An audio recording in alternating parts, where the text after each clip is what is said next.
Blunt, who's got his own words to describe it. Missouri Congressman Roy Blunt joins us now from Washington. Congressman, what words would you use to describe this bill?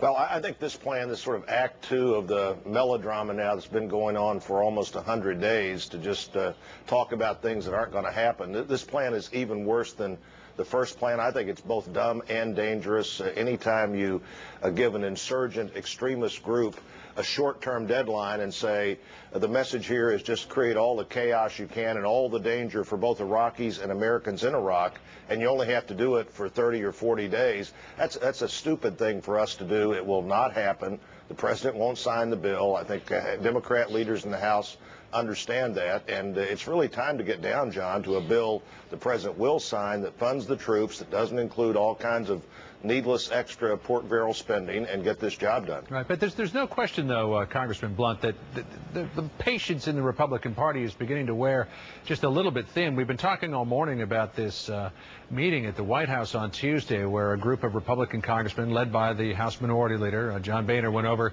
to talk to President Bush, and they were very candid about their thoughts on the Iraq War. Let's take a quick listen to what Congressman Ray LaHood told us just a few minutes ago about that meeting.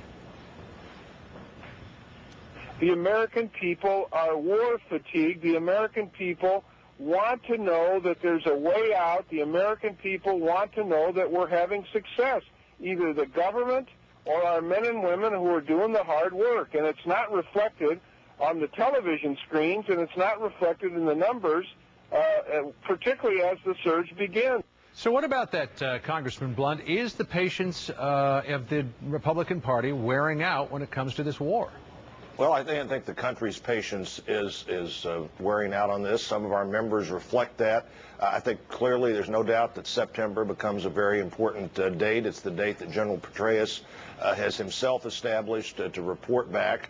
And I'm hoping that we see good success, not only on the ground, but just as importantly with the Iraqi government. The biggest disappointment, I think, in Iraq has been the unwillingness of the Iraqis themselves to step forward and grasp the opportunity they have here. I know that's what the vice presidents told the Iraqis yesterday. I was with Secretary Gates yesterday. The early indications of the Petraeus plan are good, and we need to give that plan a chance to work. But remember, General Petraeus has said he's going to report in September. I think that's going to be a very important time to those members that you've talked about and talked to today. Right, and if when General Petraeus reports in September that things aren't going well, then what do you, House Minority Whip Roy Blunt, do? Well, you know, we've got a long time between now and September, 100, 120 days. Lots of things can happen. Lots of things will happen.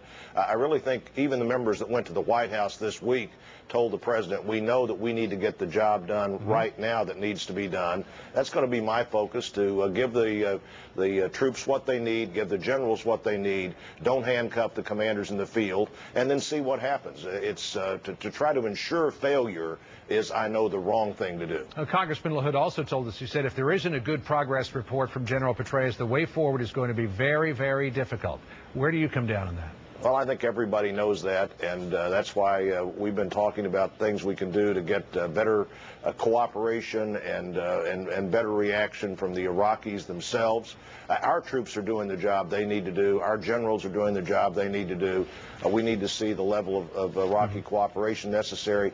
I believe they're getting that message, but handcuffing the troops, having a deadline for defeat is not the way to win here. How we got into Iraq is now much less important than how we leave, and leaving with success there is still critically important to the future of our children and grandchildren against the enemy we face. We just saw the Fort Dix, New Jersey events this week. This is not a war that ends if we decide to leave, and how we leave really matters, and the condition we leave both Iraq and Afghanistan in really matters, John. All right, Congressman Blunt, thanks very much. Appreciate your time, sir. And this program